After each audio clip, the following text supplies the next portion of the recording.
Hello guys, so welcome to our YouTube channel. तो कैसे हैं आप लोग? स्वागत है आप सबका फिर से एक नए वीडियोस में। तो हम लोग आ चुके हैं आपके साथ एक नए वीडियोस को लेके, जिस पे हम चर्चा करेंगे समय रैना के शो और जो उन लोगों को रोस्ट कर रहे हैं उनके इंडियाज गॉट टैलेंट के बारे में। तो पहले हम कुछ बातें कर लेंगे, उसके बाद जिन लोगों ने उस पर रिएक्ट किया है वो वीडियोस में आपको दिखाऊंगा। तो चाहिए चलते हैं। Your parents have every day for the rest of your life. और इस व्यक्ति को नरेंद्र मोदी से क्रिएटर का अवार्ड मिला था। मानो न मानो, जब रणवीर अलाहाबादिया बच्चा होगा, ये अपने माँ बाप के कमरे में घुसा होगा। Comedy is not my forte. I'm just here to say sorry. कि क्या समय रैना का लेटेंट शो बंद होने वाला है? और रणवीर अलाहाबादिया ने एक कंटेस्टेंट को ऐसा कुछ बोल दिया कि जिसको लेके काफ़ी सारे लोग और यूट्यूबर्स समय रैना और रणवीर अलाहाबादिया को क्रिटिसाइज कर रहे हैं। तो आप सभी को इंडियाज़ गॉट टैलेंट शो के बारे में पता ही तो होगा। जैसे कि एक समय रैना ने अपने यूट्यूब के मेंबरशिप पे अपनी वीडियोस को पोस्ट किया, जिसमें काफ़ी लोग आए थे, जिसमें अपूर्वा, आशीष चंचलानी और भी बहुत लोग थे।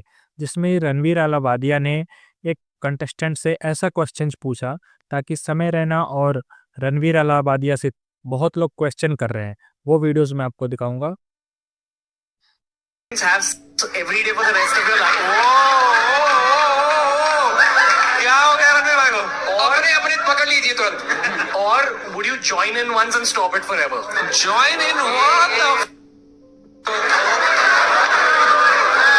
भाई साहब, साथ ही अपूर्वा ने भी एक कंटेस्टेंट को ऐसा कुछ कह दिया कि लोग उन्हें भी बहुत ज़्यादा हिट दे रहे हैं।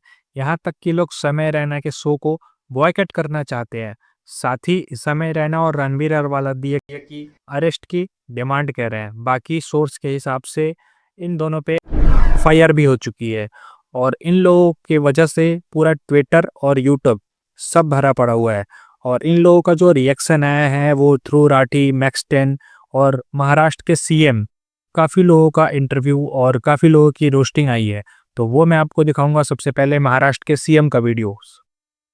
जानकारी मिली है, मैंने अभी तक उसको फर्स्ट टाइम देखा नहीं है, लेकिन बहुत भद्दे तरीके से कुछ चीजों को कहा गया है, प्रेजेंट किया गया है, ऐसा मुझे भी पता चला है, जो बिल्कुल गलत है। फ्रीडम ऑफ स्पीच सभी को है, लेकिन हमारी फ्रीडम वहां समाप्त हो जाती है जब हम किसी और के फ्रीडम पर इंक्रोच करते हैं, और इस प्रकार का इंक्रोचमेंट ठीक नहीं है। मुझे ऐसा लगता है कि अभिव्यक्ति, इसकी भी कोई मर्यादाएं है। हमारे समाज में हमने अश्लीलता के भी कुछ नियम तैयार किए हैं, अगर उनको कोई पार करता है तो बहुत गलत बात है। अगर ऐसी कोई बात होती है तो उसके ऊपर कार्रवाई। इसके बाद मैक्स 10 ने बहुत सारी रिव्यूज़ दिए हैं, तो वो भी आपको दिखाऊंगा। और एक यूट्यूबर ने रिव्यूज़ दिया है, वो आपको दिखाऊंगा। जब भी आपके पेरेंट्स करेंगे तब आप उनको देखोगे, या फिर जब आपके पेरेंट्स कर रहे होंगे तब आप उनको ज्वाइन करोगे। इन दोनों में से एक ऑप्शन सिलेक्ट करने के लिए कहा था बियर बाइसेप्स वाले रणवीर अलाहाबादिया ने। Watch your parents have every day for the rest of your life. क्या हो गया रणवीर भाई को? अपने अपने पकड़ लीजिए तुरंत। और would you join in once and stop it forever? Join in what the? भाई साहब, ये सारे अपने पॉडकास्ट के रिजेक्टेड क्वेश्चंस हैं। बोलना भाई। एंड गेस व्हाट कि इस व्यक्ति को नरेंद्र मोदी से क्रिएटर्स अवार्ड मिला था। मैं ये समझने की कोशिश कर रहा हूँ कि क्या हमारी सोसाइटी इतना दूर पहुंच गई है कि अब माँ बाप के बारे में इस तरीके की बातें की जा सकती है, या फिर हमारे अंदर कोई कमी है जो हम बहुत ज्यादा गंवार रह गए, बहुत ज्यादा पीछे रह गए हैं कि इन चीजों को एज अ जोक नहीं ले पा रहे और हमें फनी नहीं लग रहा है। और मैं जेन्युइनली ये जानना चाहता हूँ कि ऑडियंस के अंदर वो कौन लोग हैं जो हंस रहे हैं, जिनको इतनी हंसी आ रही है जैसे कि कोई बहुत अच्छा जोक मार दिया। कॉमेडी करना, स्टैंड अप कॉमेडी करना सब कुछ समझ में आता है, लेकिन कॉमेडी और डार्क कॉमेडी के नाम पे कुछ भी बक देना, ये तो एक्सेप्टेबल नहीं है। जब मैंने ये क्लिप देखा था तो मेरा दिमाग हिल गया था, मतलब मेरा दिमाग प्रोसेस नहीं कर पा रहा था कि कोई व्यक्ति ये बात बोल भी कैसे सकता है, किसी भी सिचुएशन में पूछ भी कैसे सकता है। ये एकदम मेरे समझ से बाहर की चीज है। मेरा दिमाग खराब हो गया था जब मैंने क्लिप देखा था। और आश्चर्य की बात तो ये है कि भाई अभी भी बहुत सारे लोग ऐसे हैं जो इस चीज को डिफेंड कर रहे हैं कि ये तो बस एक जोक था। मतलब हर चीज को एज अ जोक बोलकर आप कैसे डिफेंड कर सकते हो, नॉर्मलाइज कैसे कर सकते हो ये सब चीजें। मानो जब रणवीर अलाहाबादिया बच्चा होगा, ये अपने माँ बाप के कमरे में घुसा होगा, अलाहाबादिया का दिमाग पूरी तरीके से बौखला गया, और जो आप रणवीर अलाहाबादिया आज देखते हो ये उसी का प्रकार है। भाई डार्क कॉमेडी के नाम पे क्या चल रहा है समय रहने के शो में? समय रहने से ज्यादा फनी होने के चक्कर में लोग हद से ज्यादा वल्गर बन जा रहे हैं, हद से ज्यादा क्रिंज बन जा रहे हैं। पहले अर्पित वाला दारू पी के आया, क्रिंज जोक फैलाया, उसके बाद सारा इल्जाम दारू पर डाल दिया कि मेरे को चढ़ गई थी। शायद अर्पित वाला इज अ ग्रेट कॉमेडियन जब तक वो कुर्सी पे बैठा हुआ। रिसेंट वाले एपिसोड में एक से बढ़ के एक पैनलिस्ट थे। सबसे पहले तो वही गंजेड़ी आईआईटी बाबा का इंस्पिरेशन रणवीर अलाहाबादिया, थोड़ा पॉजिटिव है। एक पल के लिए ध्रुव राठी की फट गई थी, कहीं भाई ये बेडरूम में ले जाके कान वान ना करते उसके साथ।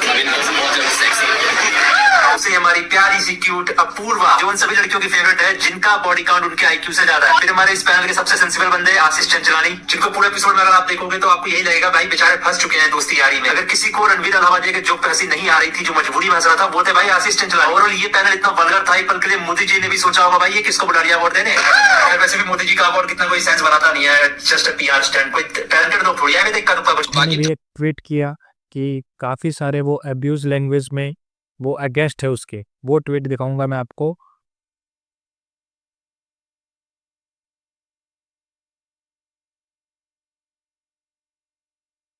और काफ़ी सारे लोगों ने और भी ट्वीट किया है, उनकी नाम और जो भी उन्होंने ट्वीट किया है वो मैं आपको दिखाता हूँ।